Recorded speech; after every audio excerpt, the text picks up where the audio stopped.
For the fortunate souls who have had the pleasure of immersing themselves in the enigmatic world of Limbo, an introduction is needless. But for those of you who have yet to embark on its dark journey, let me convey the sheer brilliance that is Limbo, an indie game that has attained incredible acclaim. As a wide-eyed teenager, I first encountered this masterpiece back in 2011, and now, revisiting it for this retrospective, I was once again struck by its profound artistry that has strongly withstood the test of time. Join me at Game Noob as we delve into the depths of this indie marvel 13 years after its resplendent debut.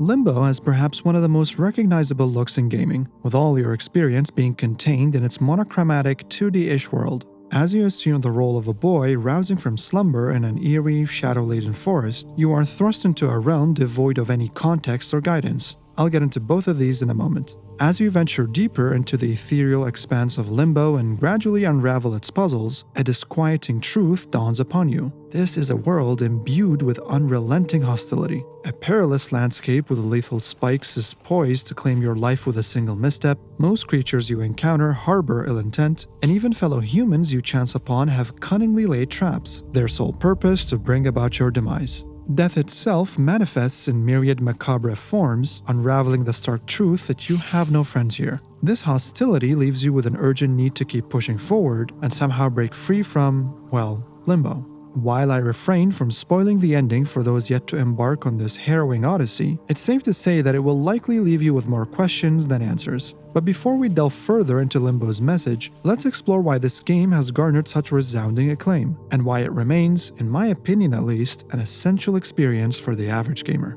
Remember my earlier assertion regarding the absence of any instructions in Limbo. While that may be the initial superficial impression, the truth is that you will find yourself bereft of any need for guidance, courtesy of Limbo's deft impartation of its mechanics through a flawless symphony of game design. If you check the controls before you start the game, you'll realize that there's just movement and an action button. That's it. But I promise you that you will never be confused in this game, be it regarding its mechanics, the nuanced capabilities of our young protagonist, or discerning the boundaries of life and death. Such a remarkable achievement would be laudable for any developer, but it assumes a truly singular brilliance within the realm of puzzle games. Limbo entices you to invest your time in actually solving its puzzles, rather than squandering it on deciphering arbitrary game mechanics or limitations. If this sounds too abstract, let me explain by going back to the beginning of the game and walking through the first few minutes that you'll experience.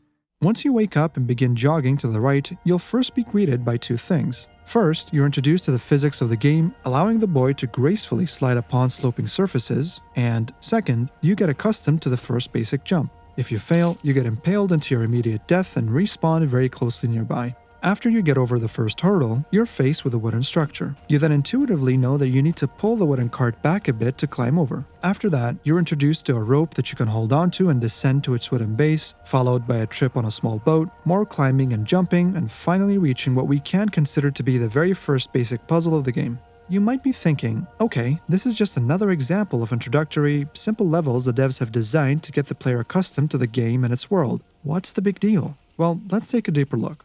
In the very first hurdle you need to overcome after the first jump, notice how I use the word intuitive when I describe that you need to pull back on the cart. This is true due to the rectangular handle by the side that is already very conspicuous, the monochromatic 2D look of the game that further makes it easy to recognize its purpose, and the handle's proximity to the boy's natural arm reach. After you begin pulling the cart, you'll notice that the rope that holds the cart in place will not only tighten, but pull the boy back a bit at the end of its reach, even lifting the back of the cart momentarily off the ground. A rope's behavior in-game is then further explained to the player as you begin descending in the next section. The rope not only wobbles as the kid makes his way down, but further communicates to the player that objects that are hung by ropes or string-like things can carry momentum and be swung around. The boat's handle on only the right-hand side looks similar enough to that of the cart, so again, you intuitively know that you need to pull the boat ashore to get over the cliff. Once you get up the cliff, you see a rope too high up for you to reach. Since you know that you can climb ropes now, you also know that you need to figure out how to reach that rope somehow. Even though the game hasn't shown you that you can climb on things other than ropes, these little shavings on the tree's bark, as well as its overall rough edges, hints at you that you can likely climb it, and fair enough, you can.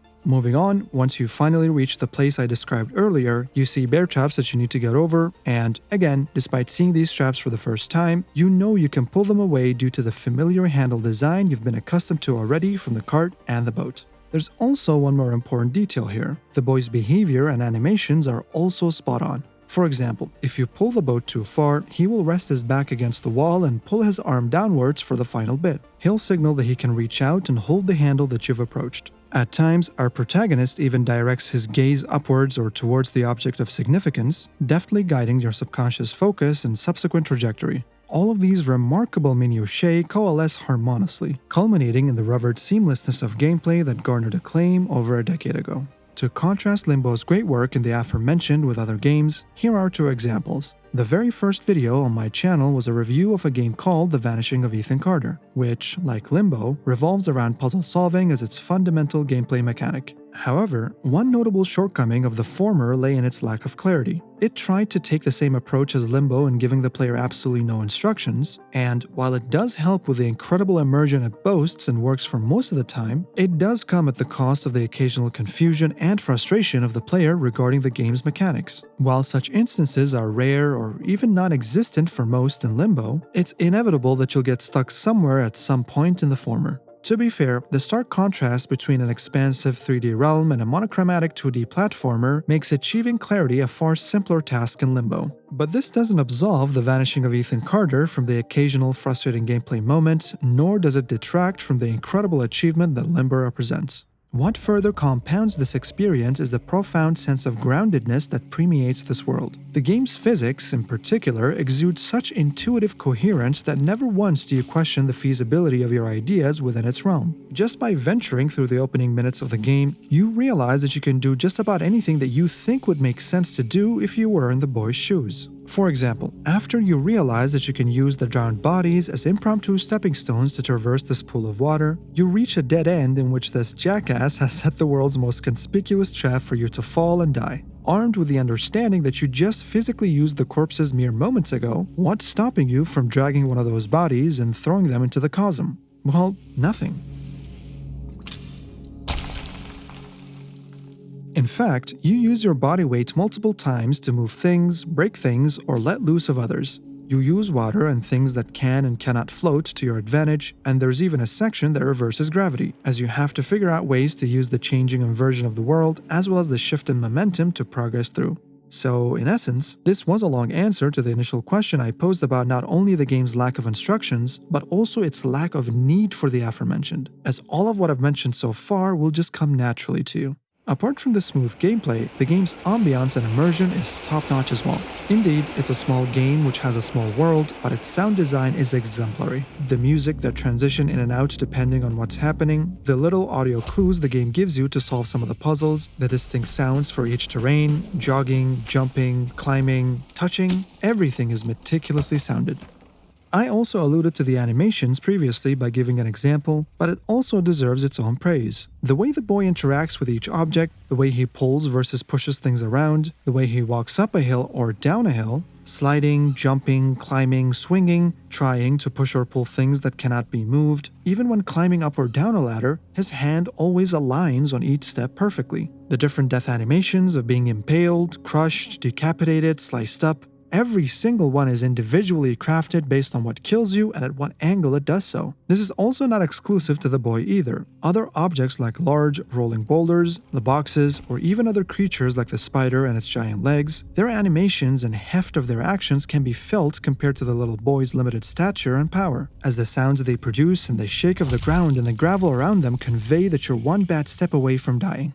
Again, this may sound simple, but when all of these little things come together and culminate in a game that exudes an astonishing level of polish, it leaves an indelible impression upon the average player. The same point can be made regarding the game's visuals and graphics. There's no resolution in the game's settings because it doesn't really need one. Your visual experience will be the same on pretty much any modern screen, as the game is designed in such a way that it won't really age. Even though it's 2D and almost exclusively black and white, there's very clever usage of foreground and background elements, as well as beautiful lighting, special effects, and other particles that feel 3D. Again, amazing attention to detail here as well, from individual footsteps lifting dust and gravel, interaction with water, depiction of destruction, electric shock, rain, even the little dust that the weight of the boy causes to stir from objects he interacts with just sells the immersion in this world. Even though the game is just about a mere 150 megabytes, it packs so much detail in its small package. But to take a step back and cover one of the main gripes of puzzle games in general, let's talk about the challenges in Limbo and how the game avoids frustration for the player. It's quite simple, really. Alongside the intuitive world and the game design that I've just covered that avoids confusion on the art of the possible for the player, the game's checkpoint system is very generous, so every time you die, you simply restart a few steps back. In fact, most puzzles are basically impossible to solve without dying first to understand what's going on, so, in a way, this is a trial and death kind of game. When we couple this with instant load times, dying is never a chore. You try something, fail, and restart immediately to try something else, or retry the maneuver you just failed to time correctly. So when you put together amazing game design, generous checkpointing, and instant reload times, Limbo essentially eliminates gameplay frustration altogether. That said, even in this dark and hostile setting, you can actually find a bit of humor if you laugh at your own mistakes. For example, you come across this area in which this enormous press looms over what looks like a button of some sort. Intuitively, you think, okay, I'm likely going to have to jump over that button to avoid triggering the press and getting crushed. So as you approach it for the jump... Even though I finished the game over a decade ago already, I forgot about this completely and had a chuckle here. So you respawn again, and now that you know that it's a reverse trap, you jump on that island that looked like a button to avoid getting crushed. And voila, you successfully avoided dying this time. This is where I had a grin on my face as the devs just got me twice back to back. There are other examples like this throughout the game, but I won't spoil the rest. The point here is that death is an integral part of the gameplay and half the fun, as you fall into the traps and laugh at your mistakes. All in all, if you haven't played Limbo already, do yourself a favor and pick this game up. Even at its very cheap base prices on almost every platform you can imagine, it's totally worth the few hours of experience it provides. That said, it regularly goes on steep discounts on Steam, so if you want, you can just put it on your wishlist and grab it for a few bucks later on. It's a steal. The gameplay, the puzzles, the sound design, the atmosphere, the visuals, everything has amazing attention to detail, and you'll enjoy your time here despite its otherwise dark theme. To wrap up regarding the story of the game, well, there's just not much communicated. There's no text to read, no dialogue to listen to, no context to uncover. The game uses heavy symbolicism, so you can come up with your own fan theory as to why this boy is stuck here, what each of these obstacles really represent, and what the final act really means. Is this boy even alive? I suppose we'll never know. Thank you for watching, everyone, and be sure to subscribe to Game Noob for more game reviews and commentaries like this one. I appreciate the support. Stay happy, be good to each other, and see you all in the next one.